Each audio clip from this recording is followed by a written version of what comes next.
I'm not gonna. I changed. I used to. Oh, come on, think. I used to push everybody to the extreme, and of course, then you just make an enemy, and people just hate you, and they still don't change their mind. I think this goes back to why it's so important for people to be healthy in their own selves, you know, and work on healing. Because I don't think you can get to that point. Like you said, you have to be well equipped enough to deal with the truth. If you're a broken, scarred individual, you're never going to get there. And so, you know, it's just a little, uh, you know, goal for Yeah, people, I guess. you don't even need to be broken and scarred. All you need to do is a little bourgeois with your little mentality.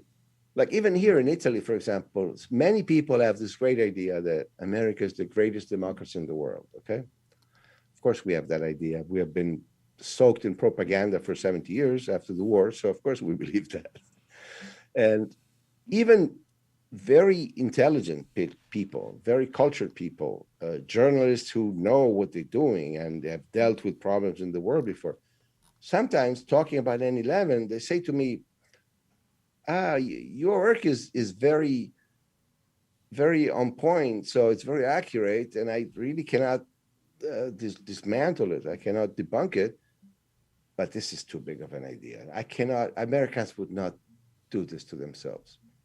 So they have this preconceived idea that America is the perfect place, and there's nothing you can do about that because it's the premise of the reasoning. So no matter how late you come with information at the end of the reasoning, if the premise is Americans would never do this to themselves, that's not going to change. Ask you a quick question, real quick. So being out of Italy, I've been doing this podcast called Tinfoil Hat. I would love to have you on sometime. But I've done some studying, and I kind of get into this idea that you, whether it's CIA, Mossad, MI6, they have different names, but they all seem to be kind of the same organization. And maybe I'm wrong and I'm going out, but for me, it just seems to be more of a Jesuits thing and that they all kind of work under the same organization, but in different parts of the world.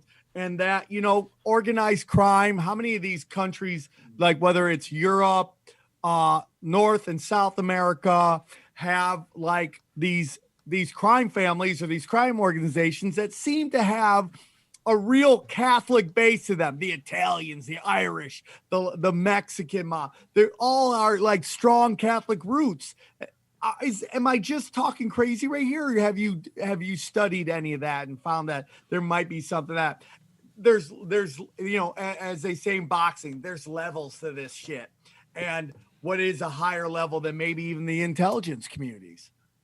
It seems to me like you're looking for a religious connection when you mentioned Jesuits, Jesuits. I'm not really into Jesuits. religion. Okay. I don't think the Vatican is really religious, in my humble No, opinion. no, That okay, it's well, whatever. We're talking about finding a connection at that level. So when you mention Catholics or Jesuits, you mean that. I've never found anything in my research that would hint to an overarching connection of this kind between different secret services. But then again, I haven't really studied in I don't have the tools to study secret services in depth. If I had, I would probably be dead by now. So the very fact that I'm alive means I don't have the tools to access the information I would like to access. So no, I don't know if I can answer that question. Well, there's also the going back to the space race, you know, and the moon landing and all of this. I had heard and seen that every single space agency in the world all use the same symbolism of the vector symbolism. It's just like that arc, sort of like the Nike swoosh. Every single one of them does. And I feel like that's like a bit much, you know, and that it indicates that they are aligned and there is some organization, whether it's the Jesuits or someone else, right, that connects all of these. Okay, space agencies are different from secret services. Space agencies I don't know, may have a Masonic connection, and the symbolism is typical of Masonic organizations. In that, I would be more prone to believe that there is a connection that goes across all of them. But before we were talking about secret services, MI6, Mossad, CIA, and that.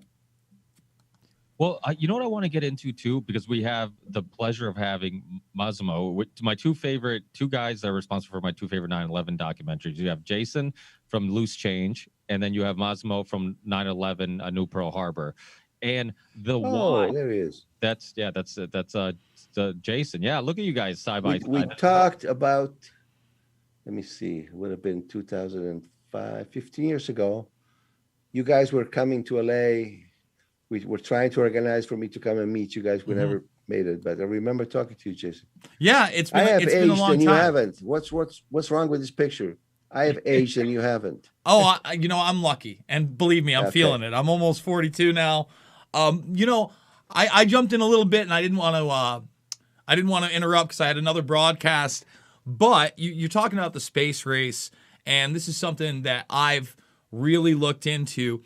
I kind of want to understand where you're coming from on these new messiahs of space, such as Elon Musk and Jeff Bezos with their privatized stuff of Tesla SpaceX. And now they had this, Inspiration 4, where you could be on the Space Force if you were in an internet lottery. You have Blue Origin from Jeff Bezos. And it just seems to me that these guys are using antiquated technology. It's all based in rockets and not new propulsion systems.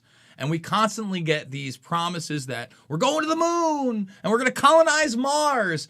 And obviously that's masking something else. So why do you think that they're amplifying these guys as the new prophets of space? But why does each of those people do it in particular? I cannot tell. In general, the idea of the space race has always, since the 50s, has been pushed in order to allocate money from government that obviously then goes somewhere else. I don't know how many $1 billion was actually the NASA missions worth. Was a lot at the time. I think it was 150 billion could be of today's money or something like that.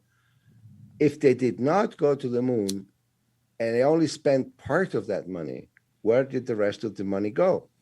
Maybe black ops, black projects that could not be space projects, maybe, that could not be done in the open. That could be a very good reason. For example, now we hear about Mars. We're back in the 1960s when it was the moon. Everybody thought we're going to the moon. That helped Congress to fund all that money that possibly went somewhere else. Now it's Mars. So obviously we're going to have new projects going to Mars, new ideas going to Mars, development money. If we're not really going to Mars, which I don't believe we are, where's that money going? So there's a big cow to be milked by proposing future frontiers in space. So what are your thoughts on the weaponization of space, especially the strategic initiative in the 80s with Reagan, also known as Star Wars? They said it was a big failure. But then we kind of made this pseudo-alliance with Russia on the ISS, right? Until Musk came into the picture for 11 years, we were riding Russian rockets up to the ISS. I look at this, I look at Starlink, for instance, and DARPA launching their own Starlink along with Musk's Starlink at the same time as an extension to militarize space in these black projects. I believe that's where a lot of this money is going to. Well, we're getting into a territory that's a little not so sharp, so to speak here. Okay. In my opinion. I don't know exactly about each of these projects. I don't follow much of that. But for example, about the Star Wars project, I remember I made also a documentary on UFOs. It's called UFOs and the Military Elite. And my documentary has nothing to do with aliens or little green man. The only green man we talk about in my documentary is the people from the Pentagon, the military. And my documentary is about how all the information about possible UFOs has been suppressed in history from the 1950s until today. But in that documentary, I remember having one clip from somebody, I don't remember the name, who actually was a whistleblower who said, you guys think that all the satellites we put up on the sky serve somehow the Earth system? He said, let me tell you, more than half of them are pointed outwards. They don't care about what happens on Earth. They're pointed outwards, and he left it there. So I believe that this is why I'm saying this is a territory where it becomes very iffy, and I'd rather not step into it right now. But I think that a lot of where the money that we cannot know about goes has to do with this possibility of being attacked by outer space, from outer space. My opinion. I cannot prove that for sure.